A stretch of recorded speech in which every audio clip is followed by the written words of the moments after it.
রাস্তা ও বিদ্যুতের দাবিতে সাব্রুম আগরতলা 8 নম্বর জাতীয় সড়ক অবরোধ সাব্রুম জলেফাতে। ঘটনার বিবরণে জানা যায়, সাব্রুম মহকুমার জলেফা বাজার এলাকায় দীর্ঘদিন যাবৎ পানীয় জল সহ রাস্তা ও বিদ্যুতের সংকটে ভুগছেন পশ্চিম জলেফা গ্রাম পঞ্চায়েতের হাই স্কুল পাড়া এলাকার বাসিন্দারা।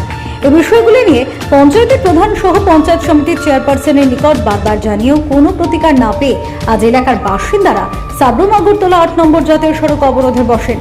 খোদ সাতচাঁদ পঞ্চায়েত সমিতির চেয়ারপারসনের এলাকায় এহেন জনদুর্ভোগে স্বাভাবিক চেয়ারপারসনের ভূমিকা নিয়ে ক্ষোভের সঞ্চার হয়েছে। কয়েক মাস আগেও দাবি নিয়ে জাতীয় সড়কে অবরোধে বসেছিলেন এলাকার জনগণ। সে সময়ও প্রশাসন আশ্বাস দেয় এবং অবরোধকারীরা অবরোধ প্রত্যাহার করে, কিন্তু দুর্ভোগের বিষয় তথই বছরই রয়ে গেছে অবস্থা। এখন দেখার বিষয় কবে নাগাদ পশ্চিম জলেফা গ্রাম পঞ্চায়েতের হাই স্কুল পাড়া এলাকার জনগণের দুর্ভোগ লাঘব হয়। একটা খারাপ যেন প্রচন্ড খারাপ। কোন জায়গাতে? কোন রাস্তা? হাই স্কুল পাড়া, জলপা হাই স্কুল পাড়া।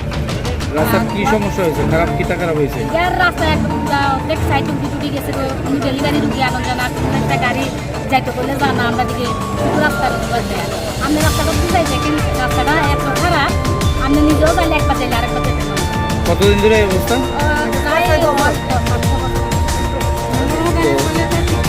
তো আজকে আপনারা মানে কখন থেকে বলছেন এই রাস্তাতে? কয়েকবারে কোয়া হয়েছে, কয়েকবার বলতে দেওয়া হয়েছে। আজকে রাস্তা অবরোধ কোন সময় থেকে শুরু করছেন? তো প্রায় 1 ঘন্টা। এখন পর্যন্ত কেউ report ST news media Tripura.